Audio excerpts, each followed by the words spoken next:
제가 가진 성경으로는 구약 성경 480페이지입니다.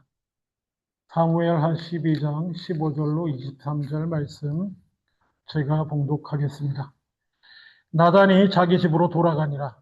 우리아의 아내가 다윗에게 낳은 아이를 여호와께서 치심에 심히 앓는지라. 다윗이 그 아이를 위하여 하나님께 간구하되 다윗이 금식하고 안에 들어가서 밤새도록 땅에 엎드렸으니 그 집의 늙은 자들이 그 곁에 서서 다윗을 땅에서 일으키려 하되 왕이 듣지 아니하고 그들과 더불어 먹지도 아니하더라. 이래 만에 그 아이가 죽으니라. 그러나 다윗의 신하들이 아이가 죽은 것을 왕에게 아뢰기를 두려워하니 이는 그들이 말하기를 아이가 살았을 때에 우리가 그에게 말하여도 왕이 그 말을 듣지 아니하셨나니 어떻게 그 아이가 죽은 것을 그에게 아뢰을 수 있으랴. 왕이 상심하시리로다 함이라. 다윗이 그의 신하들이 서로 수군거리는 것을 보고 그 아이가 죽은 줄을 다윗이 깨닫고 그의 신하들에게 묻되 아이가 죽었느냐 하니 대답하되 죽었나이다 하는지라. 다윗이 땅에서 일어나 몸을 씻고 기름을 바르고 의복을 갈아입고 여호와의 전에 들어가서 경배하고 왕궁으로 돌아와 명령하여 음식을 그 앞에 차리게 하고 먹은지라. 그의 신하들이 그에게 이르되 아이가 살았을 때에는 그를 위하여 금식하고 우시더니 죽은 후에는 일어나서 잡수시니 이 일이 어찌 됨이니까 하니 이르되 아이가 살았을 때에 내가 금식하고 운 것은 혹시 여호와께서 나를 불쌍히 여기사 아이를 살려주실는지 누가 알까 생각함이거니와 지금은 죽었으니 내가 어찌 금식하랴. 내가 다시 돌아오게 할 수 있느냐. 나는 그에게로 가려니와 그는 내게로 돌아오지 아니하리라 하니라. 아멘. 예, 이제 5월이 다 지났는데요. 개인적으로 지난 5월이 날씨는 참 찬란했습니다만은 개인적으로는 좀 힘든 것들이 있는 달이었습니다. 다른 것이 아니고 어쩌다 보니 지난 5월 달에 한 5분 정도의 기도 제목을 받게 되었습니다. 다 질병으로 생명이 위태한 가운데 암으로 두 분이 암이고 한 분은 뇌에 큰 종양이 있고 뭐 그렇습니다. 그리고 또 한 분은 또 다른 것으로 다른 질병으로 참고로 그 중에 5명 중에 2명은 함께 공부했던 집사님이시고요. 평신도인데 여기 와서 하나님 앞에 자기의 삶을 어떻게 하면 하나님 앞에 합당하게 드릴까 타역자를 하려는 게 아니고 평신도인데 와서 기독교학 과정을 공부하신 양반이에요. 그런 저한테 한 2년 후배고 개인적으로 친분 있는 분입니다. 그렇게 한 분은 전혀 모르는 분이에요. 같이 공부는 한 것 같은데 누군지 모릅니다. 뭐 한참 뒷분이니까 그런 분. 그리고 또 2분은 사모님이세요. 목사님 사모님. 그 중에 한 분 사모님은 혈액암이죠. 백혈병 혈액암 뭐 이렇게 표현하더라고요. 혈액암이 거의 말기인가. 그래서 이번 5월 달 내내 치료받는다고 위에서 기도해 주십사. 아마 치료는 이제 다 끝난 것 같습니다.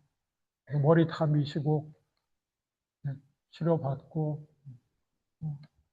그리고 또 한 분은 이분도 역시 사모님이신데 그냥 신체 검사하다가 뭐 MRI 찍어 어떻게 MRI를 찍게 되셨는데 뇌에 2cm 가로 2cm 세로 3cm 그러니까 뭐 가로 세로는 중요한지만 전 잘 모르겠는데 2cm 3cm짜리 종양이 뇌에서 발견된 거예요. 캐나다에서도 확인해 보니까 캐나다에서도 2cm 3cm 한국에서 했는데 2cm 3cm 종양이고 캐나다에서 저도 지금 이제 기도 제목이 어쨌든 그래서 이거를 수술해야 된다. 기도 제목은 뭐냐? 종양이 너무 큽니다. 종양이 너무 커서 특히 뇌에 있어가지고 잘못하면 중요한 신경들을 수술하다가 많이 건드릴 수 있어서 치명적이 될 수 있으니 기도해 주십시오. 라고 종양이 좀 줄어들었으면, 바라기는 주님의 능력으로 완전히 수술 안 하고도 될 정도로 치유되었으면 좋겠습니다. 뭐 이런 기도 제목을 올린 사모님이시고, 또 한 분은 그냥 또 일반 집사님이신데, 그렇게 5월에 기도할 좀 큰 것들이 그렇게 있었습니다. 이제 5월이 끝난 지금에 그 5분 중에 2분은 소천하셨습니다. 그 같이 공부했던 남자 집사님, 아, 너무너무 좋은 분이에요. 믿음으로도 좋고 신앙적으로도 정말 예수님 닮게 단련되신 분이에요. 평시돈데도 자기 모든 걸 내려놓고 남은 삶을 하나님께서 합당하게 드리겠노라, 자기 직업 가운데서 드리겠노라 해서 공부하러 와서 저희와 이곳에 한 10여 년 전이죠. 16, 18년 좀 교제하고는 한국에 돌아가서 학생들 가르치는 일로 거창에서 한던 분이신데 그렇게 부름을 받았습니다.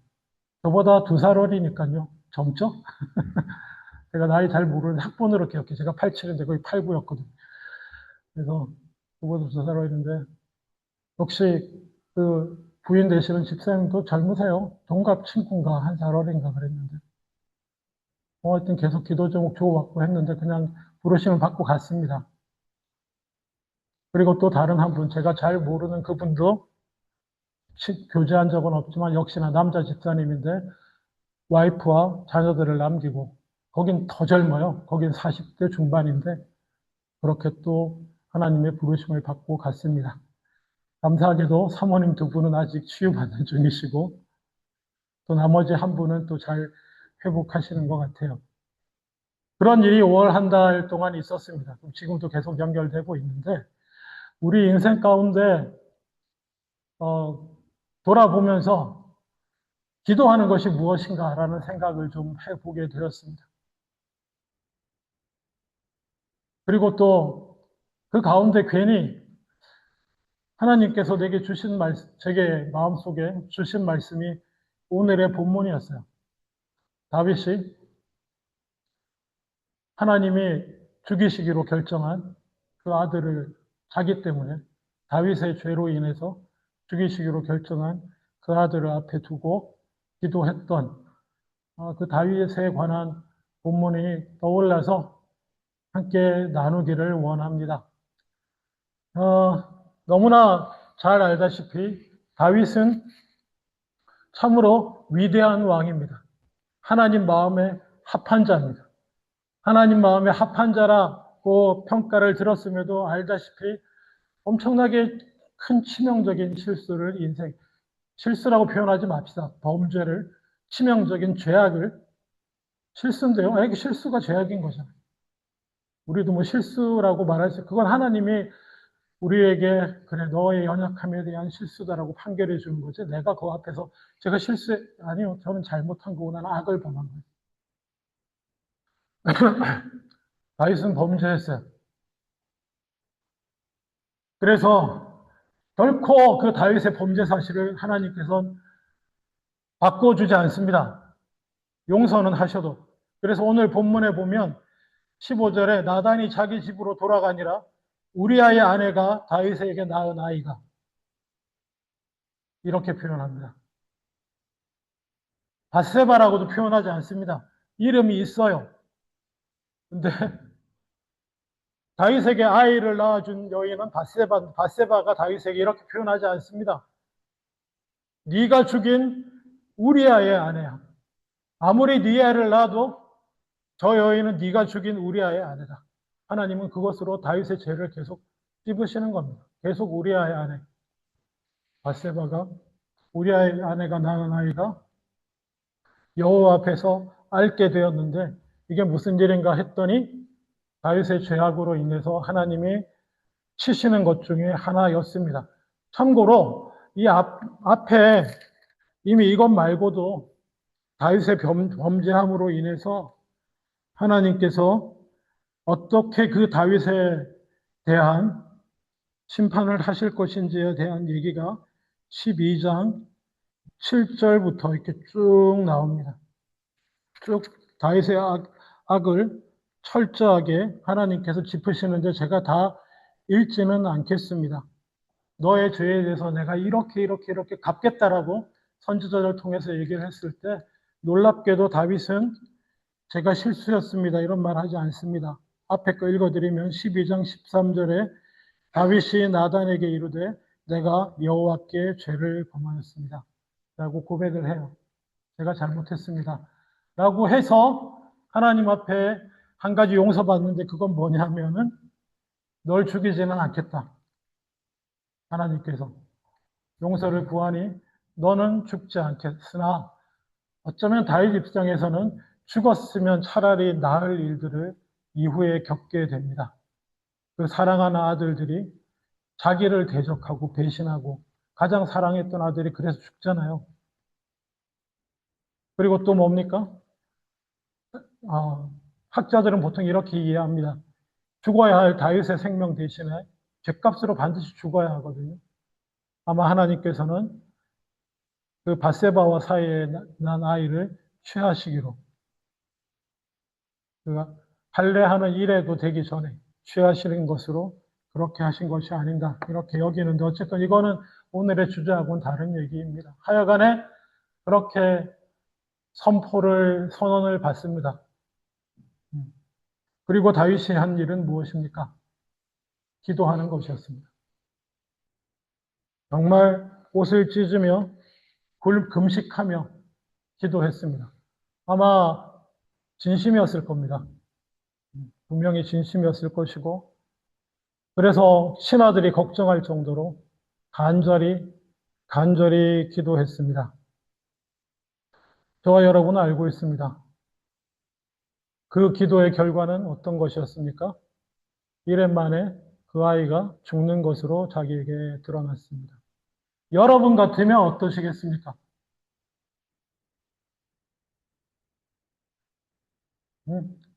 내가 이렇게 금식하며 울며 진심으로 살려주십사라고 이렇게 기도했는데 하나님의 결정은 여기까지다 라고 하셨을 때 여러분은 어떠실 것 같습니까?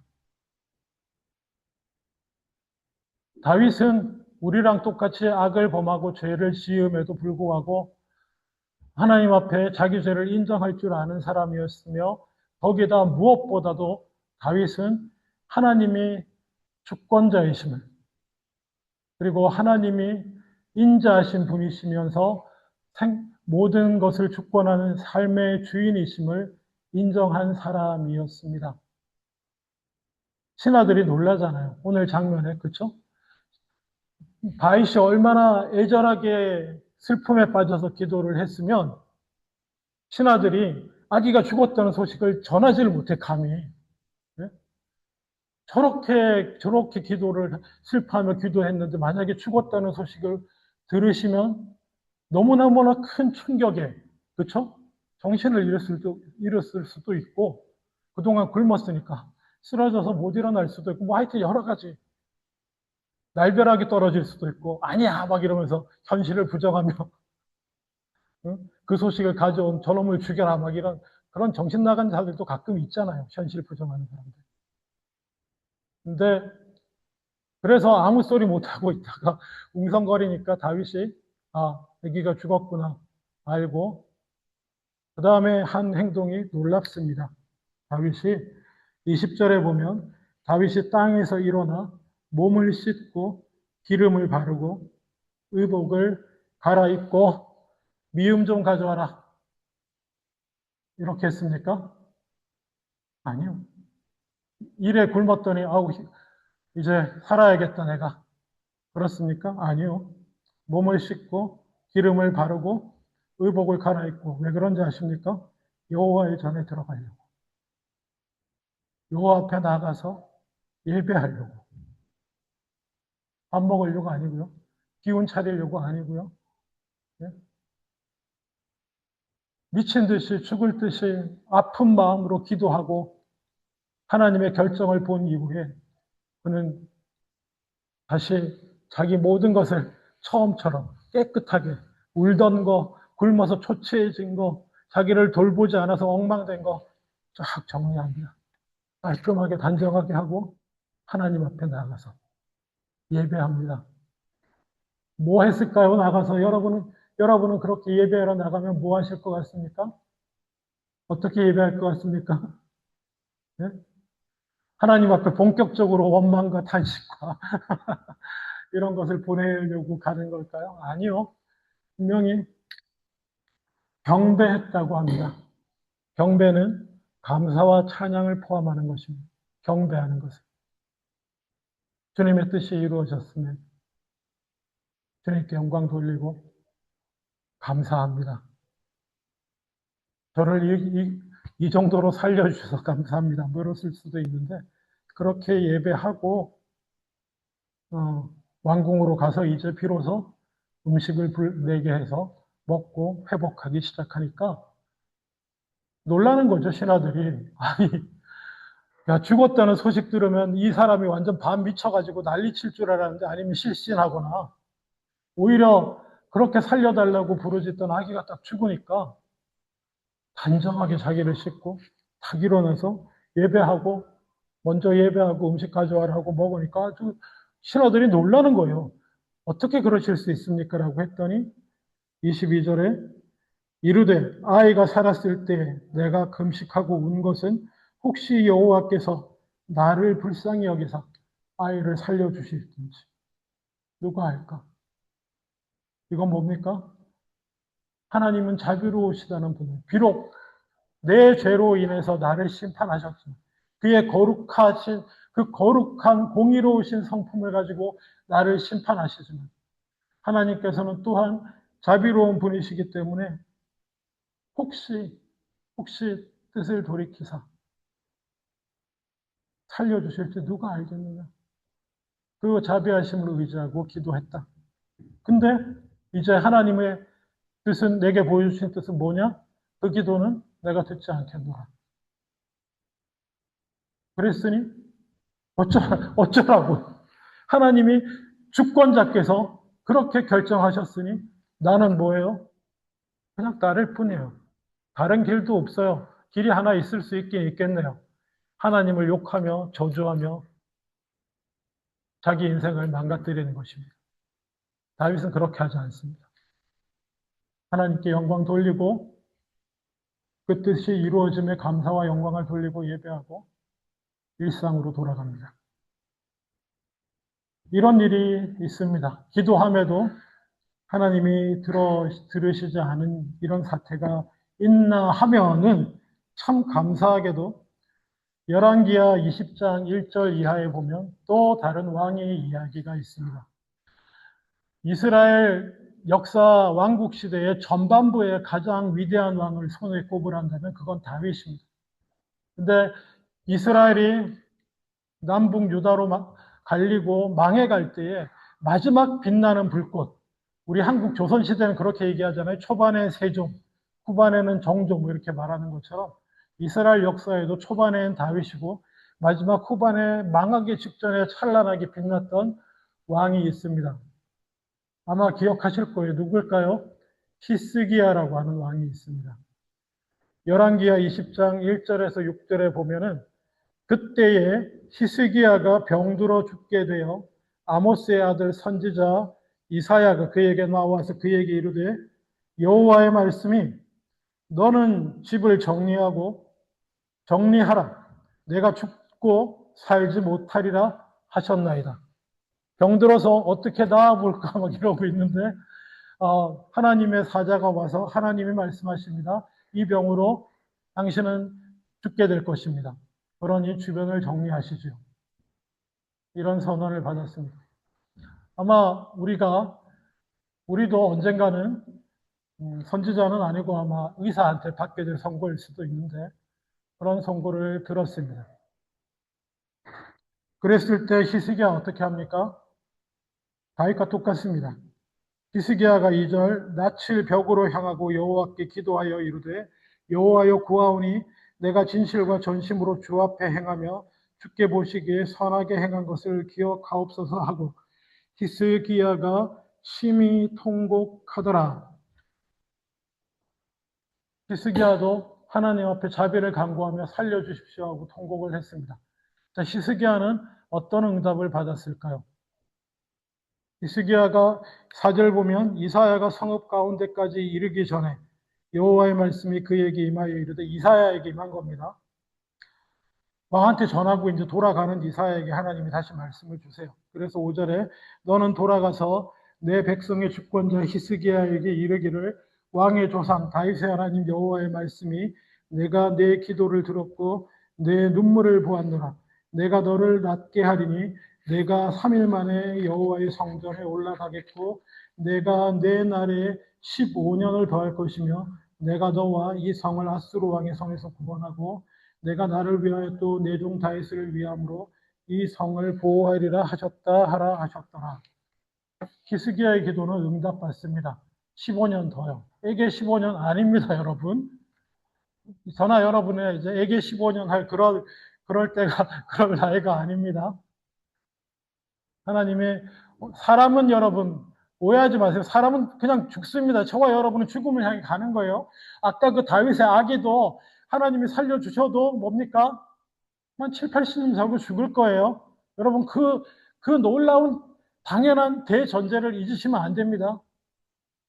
히스기야도 기도 응답을 받았지만 15년 더 받았어요. 자, 그러면 여기서 우리는 고민하게 됩니다. 히스기야는 기도 응답을 받아서 생명을 살렸고 다윗은 기도 응답을 받지 못해서 생명을 살리지 못했네. 자, 그러면 여러분은 지금부터 뭘 연구해야 될 것 같습니까? 어떻게 하면 히스기야처럼 기도해서 생명을 살릴 수 있을까? 히스기야와 다윗은 뭐가 달랐기에 히스기야의 기도는 응답받고 다윗의 기도는 응답받지 못했을까? 이렇게 가시면 안 됩니다, 여러분. 어떤 분은 이렇게 말합니다. 다윗의 아들이 죽은 것, 그 아이가 죽은 것은 다윗이 큰 죄를 졌기 때문이다. 다윗의 죄값으로 이루어진 것이기 때문에 하나님이 이게 돌이킬 만한 것이 아니었다. 그렇게 생각할 수도 있습니다. 그런데 히스기야는 그냥 어떻게 보면 다른 거 없어요. 그냥 나이 들어 이제 병든 거예요. 병들었는데 이제 하나님께서는 그 병을 통해서 히스기야의 삶을 마무리하시기로 한 거예요. 하나님이 병을 주셨다 뭐 이런 말씀 없어요. 히스기야가 교만해가지고 하나님께로부터 죄 지어서 병을 얻고 뭐 죽게 됐고 이런 말 전혀 성경에 없습니다.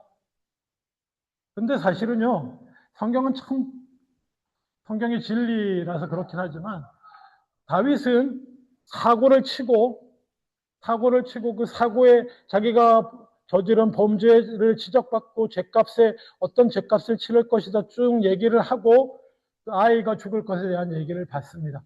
그런데 히스기야는요, 제가 뒤에 안 읽었는데요, 이 병으로 죽게 되었을 때에 기도하고 하나님께서 살려주시겠다는 얘기를 들었어요.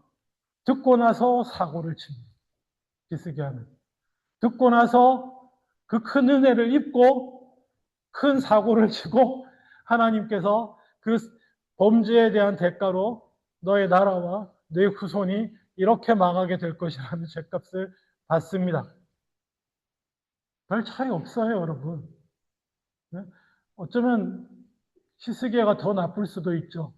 왜요? 큰 은혜를 입었잖아요. 히스기야가 어떤 큰 은혜를 입었냐면 이거는 다 고고학적으로 나오는 얘기들인데 아시리아가 예루살렘을 완전 포위했을 때 하나님께서 정말 역사적으로도 이유를 모르겠는데 아시리아가 많은 인원이 죽고 뭐 그리스 역사학자는 전염병이었을 것이다 이렇게 얘기하지만 놀라운 하나님의 역사로 성경의 기록에는 아시리아가 죽고 군대들이 다 죽고 왕은 패퇴하고 히스기야는 살아납니다. 하나님이 큰 은혜를 입었고 또 히스기야도 다윗 못지않게 훌륭한 일을 많이 했는데 바알과 아세라 신앙이 유다에 가득 들어와 있어서 곳곳에 예루살렘 성전 말고 자기 개인 산당들을 지어가지고 바알도 섬기고 아세라도 섬기고 했는데 그 산당을 다 없애버립니다. 그런 놀라운 일을 하고 성전을 정화하고 그런 귀한 일도 많이 했어요. 그래서 하나님이 예뻐하셨기도 했는데 결정적으로 이제 큰 은혜를 입고 이 사람이 뭐냐고 하면 교만해졌습니다. 성경에 이제 그때 은혜 입을 때까지는 괜찮은데 은혜 입고 나서 생명을 얻고 나서 교만해져가지고 자랑하고 싶어진 거예요. 그래서 이미 하나님의 은혜를 한번 패퇴시킨 아시리아인가? 아시리아인지 바벨론 그쪽인데 어쨌든 그 신하가 왔을 때에 자기가 가진 것들을 막 자랑해요. 왕궁의 곡간을 열고 이렇게 하면서 막 자랑하게 샅샅이 자랑을 하고 돌려보냅니다. 그 일을 듣고 선지자가 와서 이제 하나님이 네가 이렇게 교만해서 다 내어 보였으니 저들이 너를 칠 거고 망할 거고 뭐 이런 얘기를 하고 놀랍게도 뒤에 제가 성경 안 읽습니다만 히스기야는 어떻게 이해해야 될지 모르겠어요. 이제 너의 후손이 너는 괜찮은데 하나님이 생명을 주셔서 살리기로 했으니까 15년 더 살 텐데 너의 후손이 망할 거다라고 하는 그 얘기를 듣고선 하나님의 선한 말씀이 좋습니다. 라고 얘기를 합니다. 어떻게 이해가 되세요, 여러분? 하나님의 말씀이 참 선하고 좋습니다. 나는 내 살 때는 별일 없을 거니까요. 이런 뉘앙스거든요. 어떤 것 같습니까? 저는 긍정적으로 보고 싶습니다. 하나님, 감사합니다의 다른 표현이라고 보고 싶은데요. 그래도 제가 살 동안은 제가 그런 거 보지 않고 가게 됐으니 감사합니다. 뭐 이렇게 한 것이라고 같은데, 여러분, 한 번 죽는 것은 사람에게 정한 것입니다. 우리 인생 가운데 정해진 것들이 있습니다. 변할 수 없는 것들이 있어요. 제일 큰 게 뭡니까? 여러분, 죽는 겁니다. 언젠진 모르지만 죽는 거예요. 정해진 것입니다. 또 뭐 어떤 것들이 있습니까? 100%라고 말하기 어렵지만 우리가 하나님이 주신 지혜로 이렇게 헤아려 봤을 때에 이제 더 이상 돌이킬 수 없을 것 같은 결정난 것 같은 정해진 것들이 여러분 우리 삶 가운데 있을 수 있습니다. 어떻게 달라질 거 없어 보이는 것들이 우리 인생도 그런 것 중에 하나가 이미 될 수도 있는데 그런 걸 앞에 두고 자, 우리는 어떻게 해야 되겠습니까? 그게 질병일 수도 있고요. 뭐 사업일 수도 있고 자식 문제일 수도 있고 뭐 여러 가지 아 이제 이미 다 결정나 버렸다. 어떻게 할 수 있는 게 없는 그 정해진 것이라는 것들 앞에서 아마 우리는 기도할 수 있을 것입니다. 간절히 간절히 왜요? 하나님의 자비하심에 의지하여서 주님 제가 말씀도 살펴보고 이리저리 헤아려 봤을 때 아마 이것은 내 인생과 내 삶에 있어서 하나님이 변함없으신 하나님이 아마 바꾸시지 않을 것 같은 계획인 것 같습니다만 주님 저를 불쌍히 여겨 주시옵소서. 질병이라는 형태를 우리가 맞이했을 때 아마 가장 이러한 기도에 가깝게 되어질 테지만은 꼭 질병 문제만은 아닙니다. 여러 가지. 내 연약함과 악함으로 인해서 망가지기 시작해서 이제 더 이상 돌이킬 수 없을 것 같은 내 연약하고 완악한 선택의 결과로 막 와 있는 것들 많이 있잖아요. 이미 정해져 버린 것 같은 뭐 그런 거 건강 문제뿐만 아니라 뭐 하여튼 그런 거 앞에서 우리는 어쩌겠습니까? 주님의 자비하심 기도할 수밖에 없습니다. 한 번 죽는 것은 죄로 인해 죽는 것이 정해져 있었던 우리들이었지만 뭡니까? 하나님의 은혜로 예수 그리스도의 보혈의 십자가 은혜, 하나님이 베풀어 주신 그 은혜를 붙들고 죽겠지만 육신을 입고 정해진 대로 죽습니다. 저희들은 죽겠지만 부활의 영광을 영생을 누리는 것처럼 이미 다른 정해진 많은 것들 가운데서도 혹시 압니까? 우리가 하나님께서 예비해 주신 그 은혜를 붙들고 받아서 또 다른 정해진 것에 하나님께서 뜻을 돌이키사 더 귀한 곳으로 크신 은혜로 허락하실 줄 누가 알겠습니까? 아멘? 누가 알겠습니까? 그래서 기도합니다. 근데 말입니다, 여러분. 그 기도의 끝에 이제 하나님의 뜻이 그냥 명확하게 결정이 났습니다. 그럼 여러분 어떻게 해야 됩니까? 다윗처럼 자리에 덜고 일어나서 눈물을 닦고 하나님 앞에 다시 서야 되니까 깔끔하게 화장도 하시고 정리하셔서 하나님께 감사와 찬양을 돌리고 예배하고 영광 돌리고 그 남은 인생을 또 바르게 살아가야 되는 줄로 믿습니다. 말씀을 맺기를 원합니다. 결국엔 정해진 것들 앞에서 우리는 기도합니다마는 그 모든 기도가 어떤 결과를 얻게 되든지 이게 왜 이래서 이렇게 됐습니까?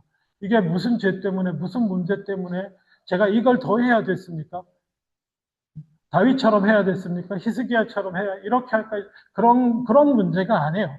그런 문제가 아니고 정해진 것 앞에서 우리가 할 것은 하나님의 긍휼을 구하는 것. 그리고 또 뭡니까? 그 결과가 하나님이 아니다. 이걸로 끝이다. 라고 결정이 났을 때 뭡니까? 털고 일어나서 감사하고 예배하고 나아가는 것. 바울도 그렇잖아요. 병 낫게 해달라고 얼마나 기도를 했습니까? 근데 하나님이 은혜가 너한테 족하다. 너는 그 병 갖고 평생 살아야 된다. 그럴 때 더 이상 기도도 안 합니다, 바울은. 그 부분에 대해서. 그냥 안고 가기로 하고 하나님이 결정하신 것이니 그렇게 끝을 내는 것이고. 그리고 바울의 사역에 변화가 있었습니까? 날 치유도 안 해주시는 하나님. 아니요. 바울은 그렇게 가는 것이고. 하나님께 영광을 돌리며 나아가는 것이 우리가 가야 할 길인 줄로 믿습니다. 기도하겠습니다. 아버지 하나님, 정해진 것들 앞에서 하나님의 긍휼히 여기심을 바라고 하나님의 역사와 은혜를